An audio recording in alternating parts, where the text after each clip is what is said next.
भाइयों, आपसे हमारा बहुत रिश्ता है। पूर्व जन्म में कभी मैं आपका बेटा बना हूँगा, कभी भाई बना हुआ हूँगा। मत्स्यावतार 24 अवतारों की कथा, 24 अवतारों में प्रथम अवतार मत्स्यावतार, एक मछली जो महाराज जी के हाथों में आ गई।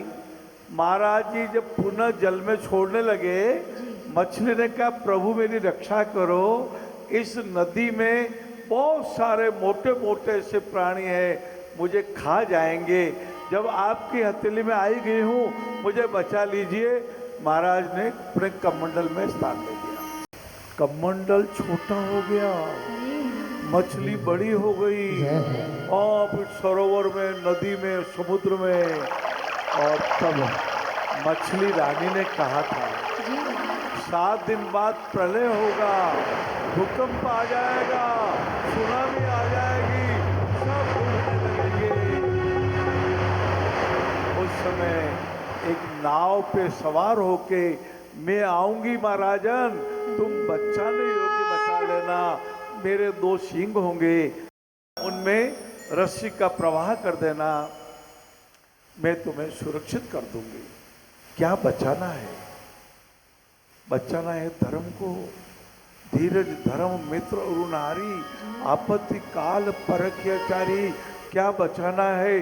बचाना है मुखिया के कर्तव्य भाव को। मुखिया मुख सो चाहिए, खान पान से एक, पालक पोषक सकल अंग, तुलसी शैत विवेक। धर्म को बचाना, वनस्पति को बचाना, संस्कारों को बचाना, गुणों को बचाना।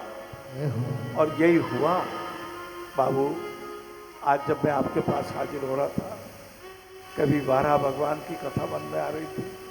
और हमारे वारा भगवान ने तो इसलिए अवतार लिया कि हिरण्यकश्यप का भाई हिरण्याक्ष वो पृथ्वी को लेकर तो पाताल में चला गया। सारे संत गणों ने प्रार्थना की, पृथ्वी के बिना हमारा वनस्पति कैसे उगेगी। उस समय 12 अवतार ने अवतार लिया। और कच्छप भगवान ने, ओहो महाराज, समुद्र का मंथन हो रहा है, मंदराचल पर्वत है, वासुकीनाथ की निशानी है, एक तरफ देवता है, एक तरफ दैत्य है। उस समय मंदराचल पर्वत अपने भार से जब हिलने डुलने के बजाय नीचे की तरफ जाने लगा, तो विष्णु भगवान ने ओहो अवतार लिया कच्छप भगवान का। कच्छप भगवान विराज गए और कच्छप भगवान ने मंदराचल को अपने ऊपर धारण कर लिया। बोले कच्छप भगवान की जय। ये दिव्य कुंभ इसीलिए दिव्य कुंभ हुआ कि वो अमृत छलका था।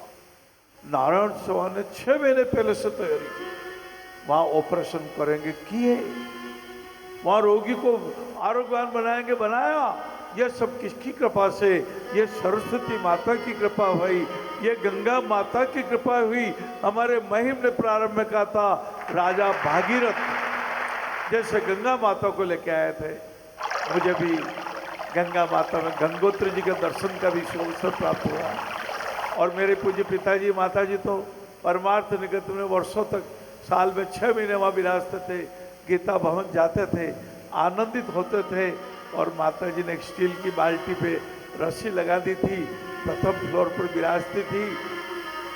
जैसे कोई दिखता, दीन दिखता, दुखी दिखता, कोई भूखा दिखता, ऊपर से बोलती राम राम भाई साहब, मैं अणी बाल्टी में रखना आप हाथ तो भोजन भेजी लूँ। वो व्यक्ति कहता राम राम माता जी। फिर माता जी 2-3 फरामटें रखती, उस पर थोड़ा शक्कर रखती, उस पर सब्जी रखती, और बड़े प्रेम से उस बाल्टी को नीचे उतारती। और वो महानुभाव भूखा भजन वाला भूखा व्यक्ति जब हाथ में रोटी लेता, उसके चेहरे पर प्रसन्नता आती। और वो जब रोटी को जीवने लगता तो माता जी कहती बहुत धन्य हो गई, मेरे में आनंद आ गया, मेरे में उत्साह आ गया, मेरे में उमंग आ गई।